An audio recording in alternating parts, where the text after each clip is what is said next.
Hello friends, నేను మీ బాంబే భారతక్కను. సెలవులప్పుడు పిల్లలు ఇంట్లో ఉన్నప్పుడు ఎప్పుడు ఏదో ఒకటి అడుగుతూ ఉంటారు. ఇలాంటివి చేసి పెట్టుకుంటే 20 రోజులైనా నిల్వ ఉంటాయి. ఇలాంటి వాటిని మనం ఎక్కువగా మైదాతో చేసుకుంటూ ఉంటాము. అలా కాకుండా రవ్వతో ఇలా చేసుకొని చూడండి, ఎంతో బాగుంటాయి. బొంబాయి రవ్వ సన్నగా ఉండేది 1½ కప్పు, ఆయిల్ 2 టేబుల్ స్పూన్స్, తెల్ల నువ్వులు 2 టేబుల్ స్పూన్స్, వాము 1 టేబుల్ స్పూన్, ఉప్పు 1 table spoon, chilli flakes 1 table spoon. ఒక మిక్సీ జార్ తీసుకొని అందులో బొంబాయి రవ్వ 1½ కప్పు వేసుకొని మెత్తగా మిక్సీ చేసుకోండి.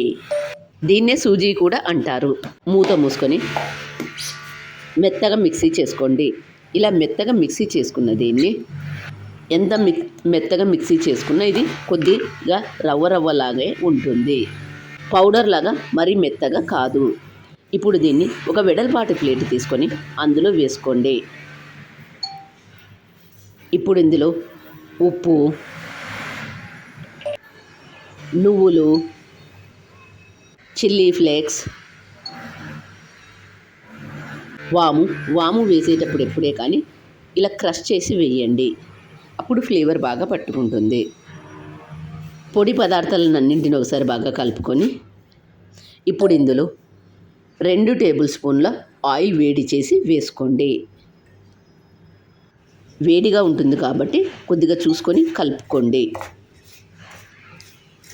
చేత్తో ఇలా రఫ్ చేస్తూ అంతా బాగా కలుపుకోండి. ఇప్పుడు కొద్దిగా గోరువెచ్చటి నీళ్ళు పోసుకోండి. చేతితో తాగగలిగినంత వేడి ఉన్న నీళ్ళని మాత్రమే పోసుకోండి. ఎక్కువ వేడి నీళ్ళు మాత్రం పోసుకోవద్దు. ఇలా పోసుకున్న తర్వాత పిండినంతా బాగా కలుపుకోండి. పిండిని పూరి పిండిలాగా కలుపుకోండి. కొద్దిగా గట్టిగానే కలుపుకోండి. ఇలా కలుపుకున్న పిండిని మూత మూసి 10 నిమిషాలు పక్కన పెట్టండి. రవ్వ వేసాం కాబట్టి బాగా నానుతుంది. మూత తీసి పిండిని ఒకసారి మళ్ళీ బాగా కలుపుకోండి. ఇలా కలుపుకున్న పిండిని 2 సమాన భాగాలుగా చేసుకోండి. ఇలా రౌండ్గా చేసుకొని పక్కన పెట్టుకోండి. పొడి బియ్యం పిండి కొద్దిగా చల్లుకుంటూ అప్పడాల కర్రతో దీన్ని ఇలా రౌండ్గా చేసుకోండి. మరీ పల్చగా కాను మరీ మందంగా కాను చేసుకోవద్దు. మీడియంగా ఉండే థిక్నెస్లో మాత్రమే చేసుకోండి. ఇలా చేసేటప్పుడు క్రాక్స్ వస్తాయి. ఇలా రౌండ్గా చేసుకున్న తర్వాత అంచులను కట్ చేసుకోండి. స్క్వేర్ షేప్లో ఉండేటట్లు అంచులను కట్ చేసుకోండి. అంచులను కట్ చేసుకున్న తర్వాత ఈ మిగిలిన పిండిని వేస్ట్ కాకుండా మళ్ళీ చేసుకోండి. వీడియోలో చూపిస్తున్నట్లు ఇలా స్క్వేర్ షేప్లో కట్ చేసుకోండి.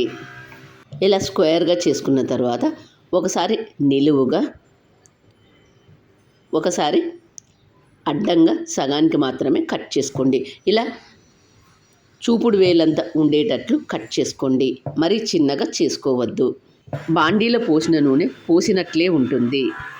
ఆయిల్ పట్టుకోకుండా ఎంతో బాగా వస్తాయి. అలాగే మిగతా వాటన్నింటిని కూడా కట్ చేసుకొని ఒక ప్లేట్లో పెట్టుకోండి.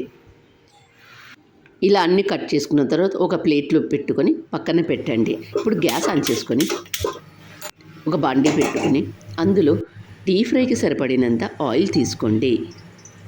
ఆయిల్ వేడైన తర్వాత మంటను మీడియం హీట్లో పెట్టుకొని ముందుగా మనం చేసుకున్న వాటిని ఒక్కొక్కటిగా నూనెలో వేసుకొని కాల్చుకోండి. మంటను మాత్రం మీడియం హీట్లోనే పెట్టుకోండి. హైలో పెట్టినట్లయితే త్వరగా కాలుతాయి.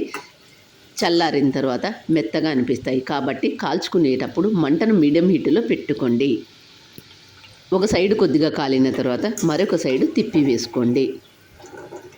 ఇలా 2 వైపులా కాల్చుకున్న తర్వాత ఒక ప్లేట్లోకి తీసుకోండి. అక్క, ఇవి కాలినది లేనిది ఎలా తెలుస్తుంది అని అంటే నూనెలో ఉండే నురగంతా తగ్గిపోయినట్లయితే బాగా కాలినట్లు.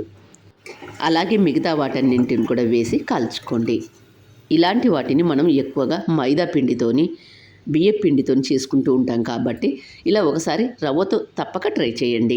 ఇవి ఒకసారి చేసి పెట్టుకుంటే 20 రోజులైనా నిల్వ ఉంటాయి. వీటిని ప్రయాణాలు చేసేటప్పుడు కానీ లేదా అప్పడాలకు బదులు పప్పన్నంలో కానీ సాంబార్లో కానీ కలుపుకొని తినడానికి కానీ బాగుంటాయి.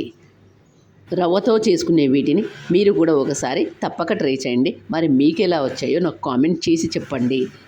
నా ఛానల్ కొత్తగా చూసేవాళ్ళు సబ్స్క్రైబ్ చేసుకోండి. వీటిని పూర్తిగా చల్లారిన తర్వాత ఒక ఎయిర్ టైట్ డబ్బాలు స్టోర్ చేసి పెట్టుకుంటే 20 రోజులైనా నిల్వ ఉంటాయి. వీడియో నచ్చినట్లయితే ఒక లైక్ వేసుకోండి. మీరు ఇచ్చే ఆ లైక్ మాకు ఎంతో ప్రోత్సాహాన్ని ఇస్తుంది. Thank you for watching.